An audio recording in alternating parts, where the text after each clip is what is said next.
আজকে আলোচনা করব it is time, it is high time বিষয় নিয়ে। তো ইট ইজ টাইম এখনই সময়, ইট ইজ হাই টাইম এখন উপযুক্ত সময়, বা অ্যাবাউট টাইম বা কোনো সময়। তাহলে ইট ইজ টাইম এখনই সময়, এখন উপযুক্ত সময় কোনো কাজ করার সঠিক সময় বোঝাতে ইট ইজ টাইম বা ইট ইজ হাই টাইম ব্যবহার করা হয়। তাহলে কী বোঝাচ্ছে? ইট ইজ টাইম মানে এখনই সময় বা এখনই উপযুক্ত সময় কোনো কাজ করার সঠিক সময় বোঝাতে ইট ইজ টাইম বা ইট ইজ হাই টাইম ব্যবহার করে। ইট is time to time plus infinitive মানে টু প্লাস মেইন ভার্ব।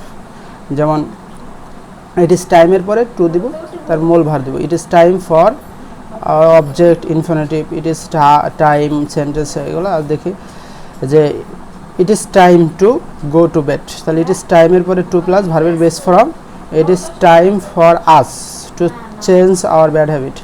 তাহলে it is time we changed our bad habit. তো এই যে ইট ইজ টাইমের পরে উই আছে, উই থাকার কারণে ভার্বের পাস্ট ফর্ম হয়েছে।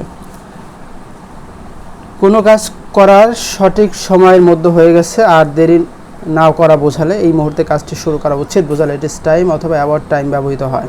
ইট is time plus infinitive to plus main verb. It is high time বা অ্যাবাউট টাইম সেন্টেন্সের পাস্টে ইনডিফিনিট টেন্স অথবা infinitive. It is high time to ban use of cellphones while driving.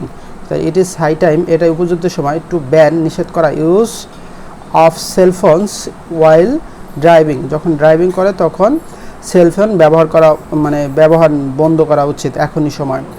তারপরে হচ্ছে it is high time we left this place. It is high time we, it is high টাইমের পরে subject আছে, এই জন্য ভার্বের past form হবে। Subject থাকলে ভার্বের পাস্ট ফর্ম। তাহলে এখান থেকে আমরা যে জিনিসটা জানলাম, it is high time plus to main verb. It is high টাইমের পরে টু প্লাস মেইন ভার্ব, আর যদি ইট ইজ হাই টাইমের পরে সাবজেক্ট থাকে তাহলে ভার্বের পাস্ট ফর্ম দিতে হবে। ইট ইজ হাই টাইমের পরে সাবজেক্ট থাকলে ভার্বের পাস্ট ফর্ম মানে এখনই সময়, এখনই করতে, মানে এখনই যাওয়ার, এখনই করার, এরকম অর্থ প্রকাশ করে থাকে।